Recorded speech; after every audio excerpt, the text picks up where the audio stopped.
What is the crime, sir?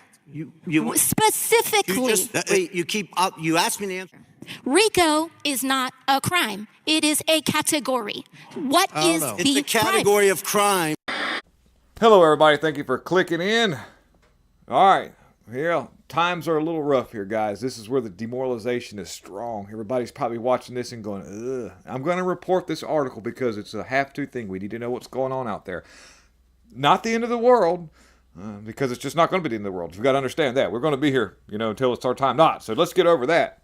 Letitia James is definitely wielding the power sword, if you will.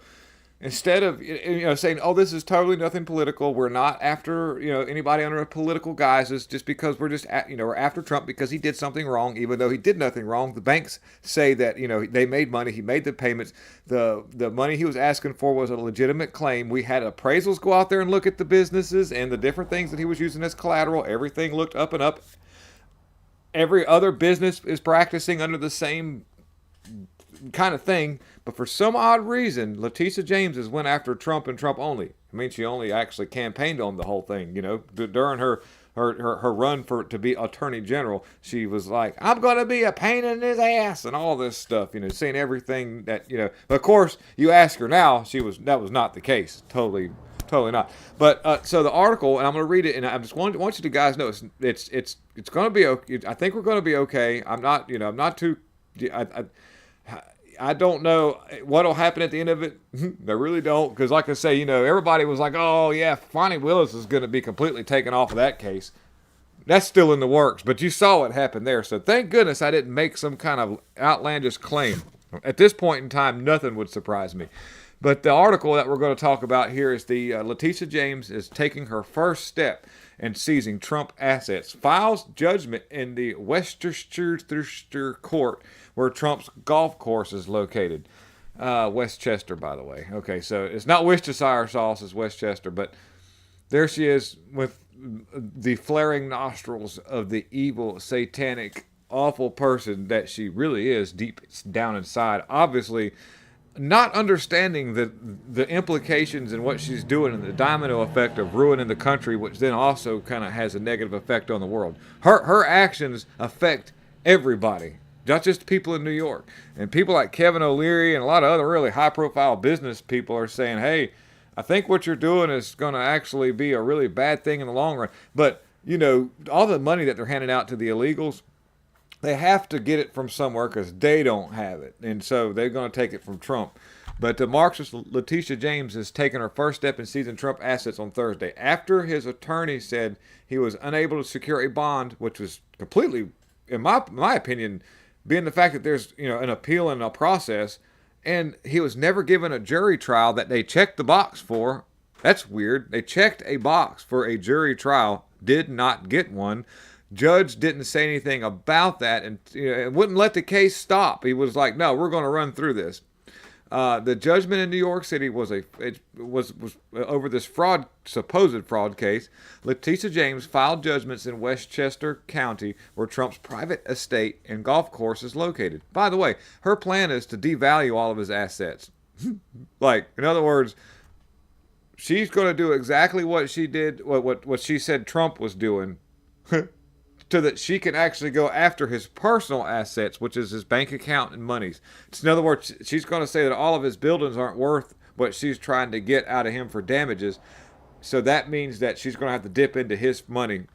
And I don't know how that's going to play out. But anyways, President Trump has 4 days to either pay the judgment or convince the appellate court to allow him to defer the payment of pending appeal. And this, of course, it's in New York, and the deep state, the globalists, they have made the phone calls. Don't you dare give this man a fair trial. The deep state and the globalists understand perfectly well the threat that Donald Trump poses to what they're trying to do with their plan with Agenda 2030, Agenda 2045. You own nothing to be happy. She is a part of it. She's going after our food supply, one of the main, largest beef packaging companies and suppliers. She's going after these people right now, and more. There's more afterwards. So you think it stops there? It just keeps going. But by demanding an undertaking in the full amount of the judgment in order to appeal, The Attorney General and Supreme Court have sought to impose a patently unreasonable, unjust, which is an Eighth Amendment violation, I believe, and unconstitutional under both federal law and state New York Constitution bond condition, which Trump's lawyers have wrote.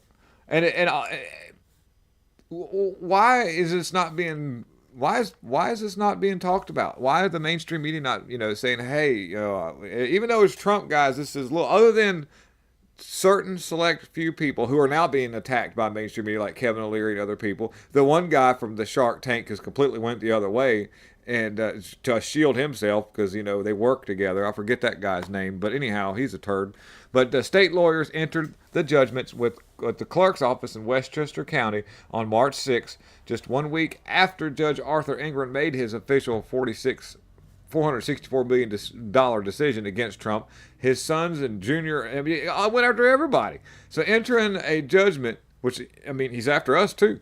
Judgment would be in the first step of the creditor would take an attempt to recover property. Additional steps such as putting liens and assets on moving into a foreclose on properties or taking their actions in court would follow. If the asset is going to be seized, a judgment is already entered into New York City where Trump properties including Trump Tower, his penthouse, a Trump Tower of 40 Wall Street, and his hotel abutting Central Park and numerous apartment buildings are located. They're trying to take everything. Letitia James last month threatened to seize his assets. Then, like I say, I read in the article where she's going to devalue everything. Last month, President Trump offered to post a $100 million bond, asking for a stay on the $464 million judgment in Letitia James' Soviet style. I'm reading the article, New York City fraud trial. I agree with the article. This is a Soviet style. This is a Chinese. It's worse than Chinese. Because Chinese people, the CCP does really crazy things. But so the exorbitant and punitive amount of the judgment, coupled with the unlawful and unconstitutional blanket prohibition on lending transactions, would make it impossible to secure a post and complete bond. Trump's defense lawyers wrote in the filing, appellates nonetheless plan to secure and post a bond in the amount of $100 million. And so Trump has been unable to secure a bond by the judgment's full amount, his lawyers said on Monday. Trump's ongoing diligent efforts have proven that a bond in the judgment's full amount is a practical impossibility, Trump's lawyers said, according to NBC News. So these diligent efforts have included approaching about 30 security companies through 4 separate brokers. Letitia James sought $370 million in damages where there is no victim in the fraud case, and that she is sought to ban Trump and his sons from operating any business in New York. She accused Trump of inflating his assets and defrauding lenders and insurance companies, which Letitia James currently is involved in. So I just wanted to get this quick article out to know you that right now this is what's happening. So we need to, get this out, share it on your Facebook, let people know that this kind of communist-style takeover is in the process. And, I hope, and I think there's going to be a defamation lawsuit. I almost feel like when it's all said and done with, when things go like we hope, Letitia James is going to have to pay him. There's going to be a Stormy Daniels amount of money owed back to Trump because there is no way that there is any possibility that this can happen in the great country that we live in, guys. So please, like I say, hit that like, subscribe, and share. Thank you very much. Take it easy, and I'm out.